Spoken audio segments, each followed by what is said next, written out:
Hello again, Glenn with Wogscapes, and I'm going to be starting up a new project again here. It's going to be a standard Warhammer 4 foot by 6 foot gaming table, and it's going to be in a forest theme this time.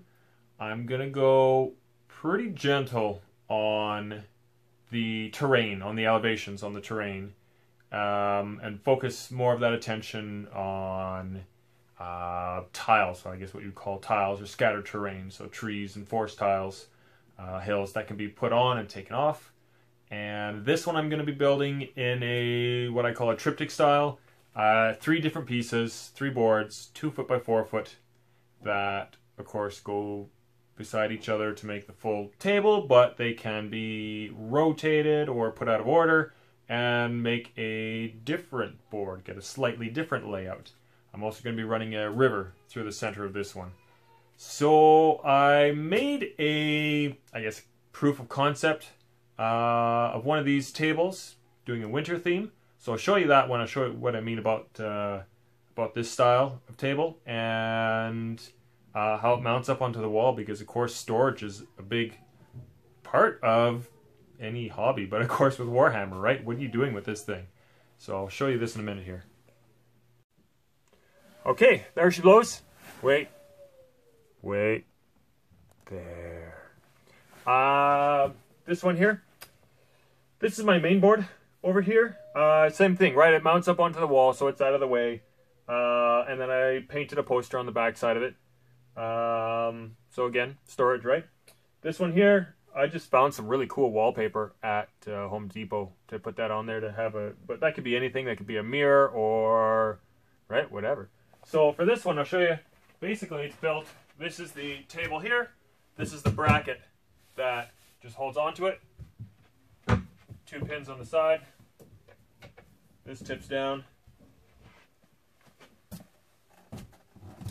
and it folds out thusly, so that'll be 1/3 of your table there, right? So advantages to this, I can handle this, right? I can't get this one on my own. That one, I need 2 people. This one, I can manage on my own. However, I totally over-engineered the snot out of this, and it is heavy.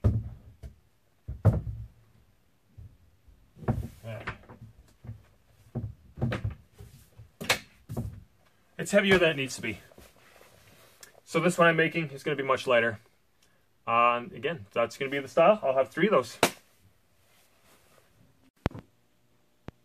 Hey, so sorry if I'm repeating myself. I'm filming all of this out of order. So here's my surface for, you can't see that, for the table. There we go. It's 2 foot by 4 foot. And I'm going to have 3 of these, right? And the elevations, I'm going to do a total of about 1 inch elevation, 2 1/2 inch layers, and a bit of a step down here, a river going through the middle. For the edges of my tables, I don't like having foam come all the way up to the edge of the table. I like to have something harder in there. So I've got this frame in here. The foam will go up to this hard frame. I'll putty that over so it's nice and smooth. And then when you're leaning over, bumping up against this, you've got a nice hard surface here. And these pieces are all going to fit together.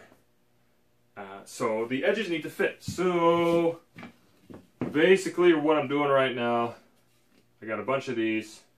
They're getting glued onto the board, and when the 2 tables fit together, right, these edges will all line up, and it'll look like one solid piece. I've done this before with plywood. Depending on the type of plywood, it can dry and warp and bend, so I'm using MDF, and I've built one of these already, and I over-engineered the snot out of it, so I went with 3/4 inch MDF and then a big frame around there. I'm now going with 1/4 inch MDF with the frame, so I think that's going to be solid enough. These lips here, right, they're also going to help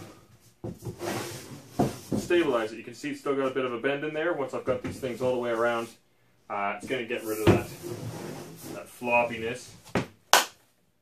So for now, it's wood glue, pre-drill the holes, screw it in, clamp it, let it set, and hopefully I'll have these done pretty soon.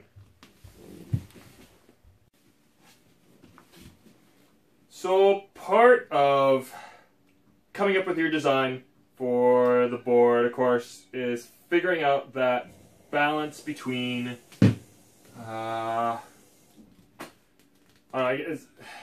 don't like using the form versus function. We're not doing that. I don't like that one. It's too cliche. But the aesthetics versus the durability, basically. Durability is a better word.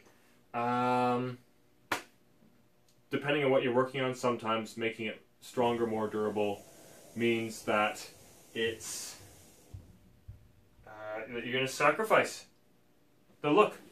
But at the end of the day, this is a game board, right? It has to be strong enough to put up with people throwing dice at it, putting your books on it. I put my drink on my table, like can of beer or bottle of beer or glass or whatever, right on there. Whatever. But if I wreck it, I made it, right? I know how to fix it. Not a big deal. But I like to make sure that when I build these things, it's game board function, right? Not just diorama. Big difference between what we are doing with wargaming versus like model train building, the diorama building, right?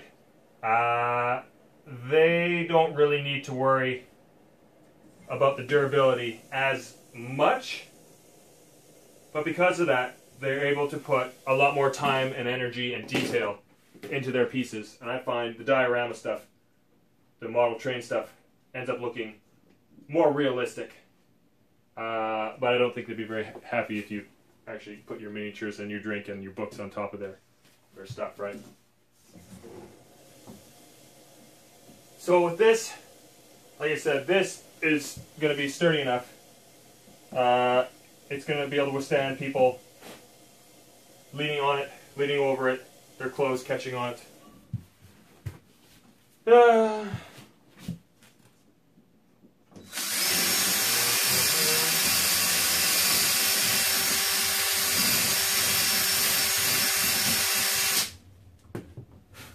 I'm not talking. It's boring. I know. Sorry. I'm making noise.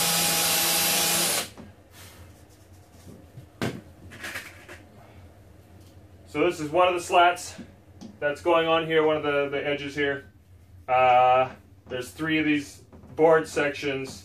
Each board section has one of these in each corner, so 4. So there's a total of 12 of these. That's 1/12 of the work right there. This is slow going. I spent a lot of time, good portion of the time, working on just building the frame for the thing, and it's not the most interesting.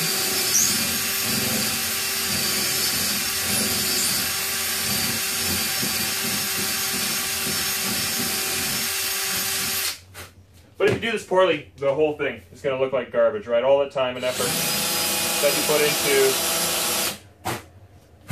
put into the flocking and the painting and all that detail, it's all for nothing if it's got chipped corners and ugly edges, right? So I want this to be able to last.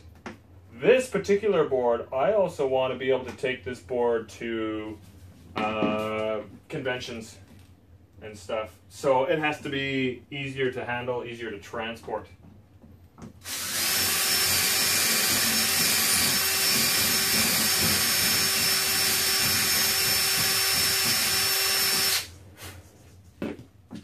Right, so that's a big part of big part of why I did it in thirds like this. Side note also,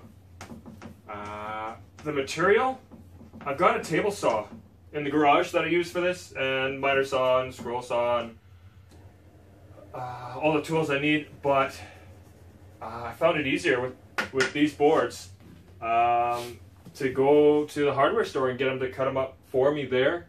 And in Canada, the 2 biggest ones are Lowe's and Home Depot, and I've had nothing but trouble working with those guys to get my stuff cut. They're not in the mood. They don't want to do it, so they do a crappy job of it.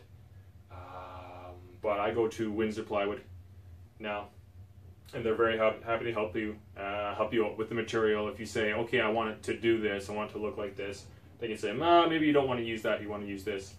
And they cut these boards up to laser precision. They're just amazing. So I'm going there from now on.